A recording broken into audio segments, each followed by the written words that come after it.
Muy buenas tardes a todos. Continuando con el ciclo de la lectura anual de la Torá, esta semana nos toca la Parashá Bo, que abarca de Éxodo 10:1 a Éxodo 13:16. Recordemos que en esta lucha entre el Dios de la tierra con el Dios de creador, del universo, estaba llevándose a cabo en Egipto, y Dios se manifestaba con plagas y el faraón se arrepentía, pero después se volvía a endurecer su corazón y no dejaba ir al pueblo de Israel. Por eso es que Dios va a entrar en las últimas plagas, y le advierte por intermedio de Moisés y Aarón que iban a venir langostas, y todo lo que no había destruido el granizo en la plaga anterior lo iba a devorar la langosta.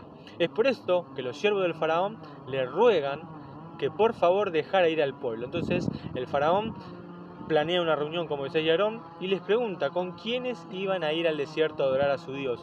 Y Moisés responde que iban a ir los hombres, las mujeres, los niños, el ganado, todo lo que era parte de ellos y que le correspondía ir a Dios a adorar al desierto. Entonces el faraón dice no, esta vez vuelve a endurecer su corazón y no los deja ir nuevamente al pueblo porque considera que lo estaban timando o engañando, con esa petición, y él quería que solamente fueran los hombres al desierto para que después volvieran a ser esclavos de vuelta del faraón. Pero la idea de Dios era liberarlos totalmente. Por eso se niega el faraón y entonces el Señor envía la langosta. Y todo lo que no había destruido el granizo, como dijo y había avisado Dios, entonces fue destruido en Egipto. Entonces ahí el faraón llama a Moisés y Aarón nuevamente y confiesa algo que no había dicho anteriormente, que dice: he pecado contra Dios y contra ustedes.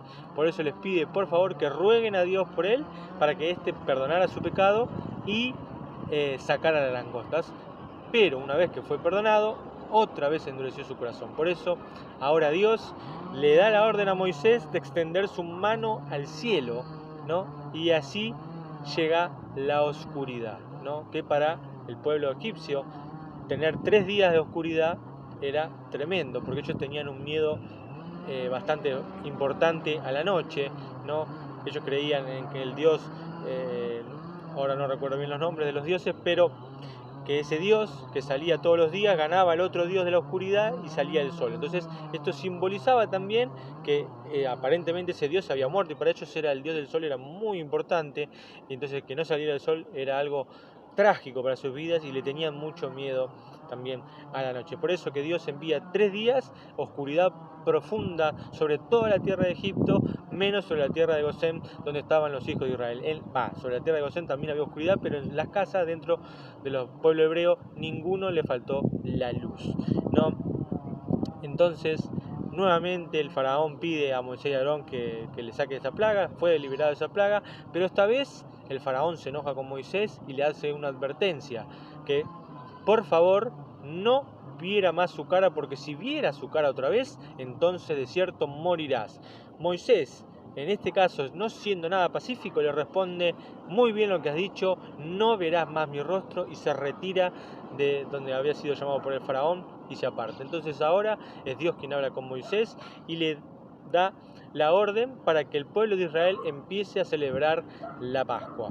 Es por eso que ante la advertencia del faraón a Moisés, Dios advierte al faraón, de que él va a enviar la muerte sobre los primogénitos. Quizás es la única plaga que Dios no le advierte al faraón cara a cara, sino sí a Moisés y al resto del pueblo de Israel, Y en la primer Pascua de la historia tenemos la muerte de los primogénitos, donde Dios ordena a que sacrifiquen un animal, y con la sangre de ese animal pintaran las casas, y por ahí el ángel de la muerte no iba a pasar por donde estaban las casas pintadas. El resto iban a morir todos los primogénitos, Esto me lleva a pensar en la Pascua, aquella Pascua que también celebra después Yeshua, que también guardó Yeshua, todo con los condimentos como pide Dios, con los panes sin levadura, con las hierbas amargas, que después eso lo van a encontrar también en la lectura de la Torá, del libro de Éxodo, en estos capítulos que estamos compartiendo ahora, cómo me lleva a recordar, y a pensar en esto, que Dios envió la muerte de los primogénitos, Egipto, para liberar a su pueblo Israel, que era su primogénito, como así también lo dice la palabra, la escritura, ¿no? Y este libera a los primogénitos de Egipto, mata a los primogénitos de Egipto y libera al pueblo de Israel. Bueno, de esa misma forma después Dios iba a enviar a su hijo, que es Yeshua, para los que creemos que Yeshua es el Mesías y el Hijo de Dios, ¿no? ¿Y para qué? Para salvar al resto de la humanidad, ¿eh? Por así decirlo, llevarlo a la misma orden, ¿no? El pueblo, ¿no?, que vivía en esclavitud en Egipto, como los gentiles que vivíamos en esclavitud a los rudimentos del mundo, y ahora éramos libres con el sacrificio que hizo Yeshua en el madero, ¿no? Y que en esa Pascua recordada no es casualidad que Dios haya elegido que su hijo muriera en esa Pascua, recordando aquella Pascua donde Dios había liberado de esta manera a los primogénitos, ¿no? Quizás para muchos puede sonar algo fuerte matar a los primogénitos y que vayan muertos todos los primogénitos, tanto no solamente como humanos, sino como también de animales de todo Egipto. Pero tenemos que recordar que Dios envió cientos de advertencias y el faraón siguió endureciendo su corazón. Y que el faraón había hecho maldades. Por ejemplo, yo había visto una película, Éxodo entre dioses y reyes, donde la explicación no era demasiado clara, y me acuerdo de estar en el cine y escuchar a una parejita que le decía al otro, ay, pero ¿por qué mueren los primogénitos?, ¿no? Y hacía quedar como a Dios de mala manera o Dios malo, sino que acá estamos viendo que Dios envió advertencias y que pidió por favor que liberara a Israel, que era su primogénito. Como no lo hizo, no lo quiso hacer, bueno, tuvo que llegar a ese extremo, y ahí el faraón cede a que el pueblo de Israel se vaya, y se apresuró también el pueblo de Israel a salir, y todos los egipcios, por orden también de Moisés, le dieron plata, le dieron oro, ¿no? Y se fueron con mano firme. Vamos a leer un poco de esto en Éxodo 12, capítulos del 1 al 2, versículo del 1 al 2.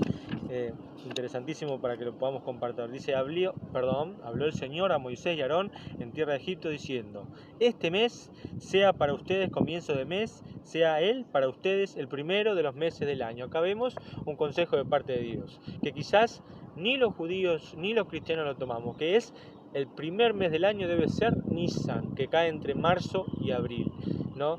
El calendario gregoriano no se fija en el sol, no en la luna, y el calendario hebreo o bíblico se fija en el calendario lunar, ¿no?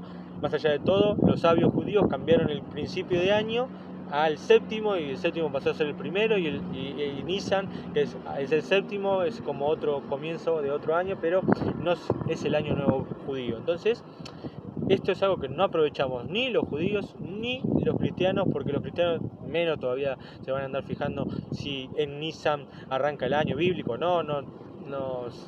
Ellos generalmente no toman en cuenta estas cosas, pero es algo importante porque Dios lo dice por estatuto perpetuo, y si es perpetuo y es para siempre, porque Dios lo decide así perpetuamente. Los años en la nueva vida arrancarán en Nisan, en Aviv, así que está bueno para tomarlo y para saberlo, ¿no? Entonces, ante la ordenanza de Dios, se cumple lo que dice el Señor y mueren todos los primogénitos de Egipto. Dios no hizo diferencia tanto en hombres como en animales, y así como salvó de Israel a hombres y animales, y lo aclara también el texto bíblico, la importancia para Dios de los animales, que muchas veces nosotros no le damos importancia, o creemos que Dios no le da importancia. Son creación de Dios, por ende Dios le da la importancia también a los animales, ¿no? Es por eso, ¿no?, que ahora Él salva del pueblo de Israel tanto a hombres como a animales, ¿no? Después de esta muerte de los primogénitos que salen liberados de Egipto, podemos leer en Éxodo 12 del 37 en adelante, dice, y viajaron los hijos de Israel de Ramsés a Sucot como 600.000 peatones, los varones además de los niños, y también gran muchedumbre subió con ellos, ovejas, vacunos, muchísimo ganado. Acá cuando se refiere a muchedumbre se refiere a gente gentiles, ¿no? A personas que no eran del pueblo de Israel, que decidieron ante las maravillas que vieron de Dios irse con el pueblo de Israel, ¿no? Y cocieron la masa que sacaron de Egipto, tortas enseñas, que no se leudaron porque fueron expulsados de Egipto, y no pudieron demorarse, y tampoco prepararon vituallas para ellos. Y la permanencia de los hijos de Israel que residieron en Egipto fue de 430 años, y al final de los 430 años, y en este día salieron todos los ejércitos del Señor de la tierra de Egipto, perdón. Noche de vigilia es ella para el Señor, para sacarlos de la tierra de Egipto. Es esa noche para el Señor, vigilia para todos los hijos de Israel, por sus generaciones. Y dijo el Señor a Moisés y a Aarón: esta es la ley de la Pascua, ningún extranjero comerá de ella. En este versículo vemos que el Señor dice: los extranjeros no comerán de la Pascua. Pero después vamos a ver que cuando Israel peca y se confunde con el tema del becerro de oro, Dios cambia eso y dice que tanto la ley como para el pueblo de Israel como para el extranjero se le es permitido comer y se le es celebrado la Pascua. Inclusive para aquellos que no podían celebrar la Pascua en el mes de Nisan, podían hacerlo el 14 del segundo mes, no para aquellos que quizás estaban impuros o que no la podían celebrar en ese momento, ¿no? Acá quería hacer una aclaración acerca de los 430 años. Sabemos, y los que nos gusta la cronología bíblica, que podemos hacer una cronología desde el inicio de la humanidad, situar en la fecha del diluvio, el nacimiento de Abraham, porque el libro de Génesis nos permite, al decirnos que, por ejemplo, Adán, cuando tenía 127 años, nació su hijo, y después el otro hijo primogénito nació cuando el otro tenía 50 años, nos permite hacer una cuenta cronológica, ¿no?, de cuántos años tiene la humanidad desde el Edén, desde que Adán pecó, se cuentan sus años, ¿no? No sé si tanto desde la creación del mundo, porque las maravillas de Dios no sabemos cuánto tiempo estuvieron en el paraíso Adán y Eva. Pudo haber sido un año, pudo ser millones de años, no lo sabemos, ¿no? Pero desde que está el humano en la tierra, desde el año 0 hasta el año que murió Adán, 930. Entonces después de ahí se puede contar la fecha, ¿no? Y para el calendario hebreo, para el calendario bíblico, todo el libro de Génesis coincide exactamente con la fecha de la humanidad, ¿no? Pero acá hay una diferencia donde cambia. Si vos seguís la cronología bíblica, el año donde se hizo el éxodo, contando estos 430 años, caería en el 2668. Para el pueblo de Israel, el calendario hebreo es en el 2448. La cuenta que ellos hacen es que a los 70 años Dios se le apareció a Abraham, ¿no?, y le hizo esta promesa, y a partir de ahí cuentan los 430 años, ¿no?, porque anduvieron sobre tierra extranjera, ¿no? A los 100 años de edad, Abraham, o sea, 30 años después, Dios le aparece a Abraham y tiene Isaac, y le dice lo de los 400 años, por eso ellos cuentan desde ahí, desde que Abraham cumple 100 años, que es en el 2048, porque había nacido Abraham en el 1948, cuenta 400 años y da la suma 2448.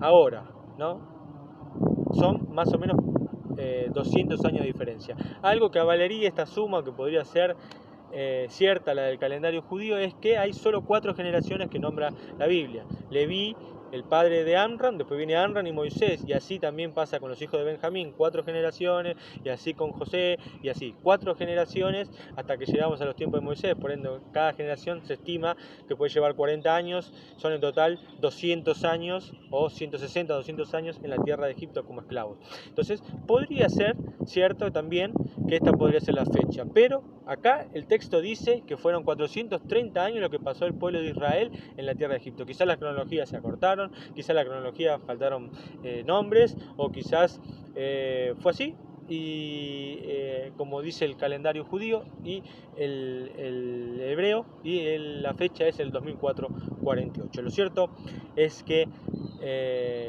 Dios liberó al pueblo de Israel de la esclavitud de Egipto. Para terminar, vamos a leer el final de la parashá, que es en el capítulo 13, del versículo 14 al 16, que dice así. Dice: y será que cuando te preguntara mañana tu hijo diciendo ¿qué es esto?, le dirás: con vigorosa mano nos sacó el Señor de Egipto, de la casa de sus siervos.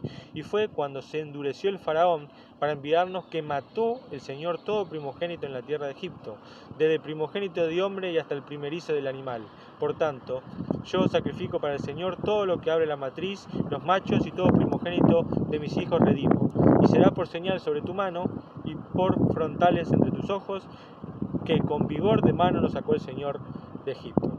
Hoy pudimos compartir acerca de la primera Pascua que tuvo el pueblo de Israel y de las instituciones que empezaba a tener Dios con el pueblo de Israel. A partir de aquí, Dios va a empezar a poner leyes para que el pueblo no se contamine con las demás naciones y que pueda seguir las leyes que el Creador da para sus hijos. Aquellas que cumplió Isaías, aquellas que cumplió Jeremías, aquellas que cumplió Yeshua, y que ninguno de ellos invalidó quizás como pudo habernos enseñado. Quizás el pueblo de Israel pereció en su momento, ¿no? Y pereció en el desierto por no cumplir aquellas leyes que Dios había dejado para su pueblo y aquellos mandamientos que tenía.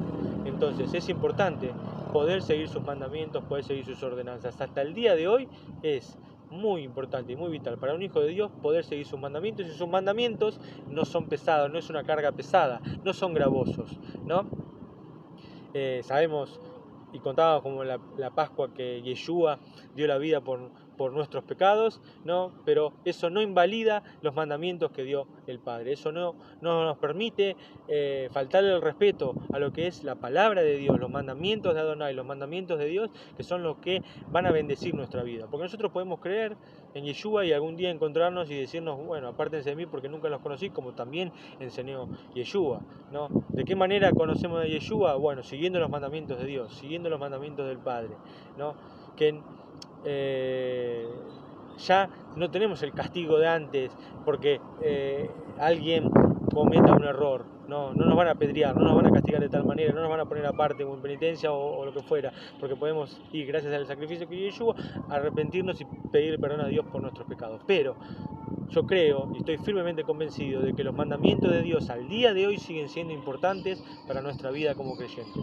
Espero que esta semana puedan ser bendecidos para Adonai, grandemente, y continuaremos en el próximo Shabbat y veremos cómo transita el pueblo de Israel ya libre en Egipto, todo lo que se va a tener que enfrentar y todas las leyes también que van a cumplir a través de los libros levíticos, números, deuteronomios, todo lo que se viene a partir de los próximos Shabbat a Shabbat, y que podamos compartir el ciclo de la lectura anual de la Torá. Que Adonai los bendiga grandemente, que tengan un bendecido fin de semana. Adiós.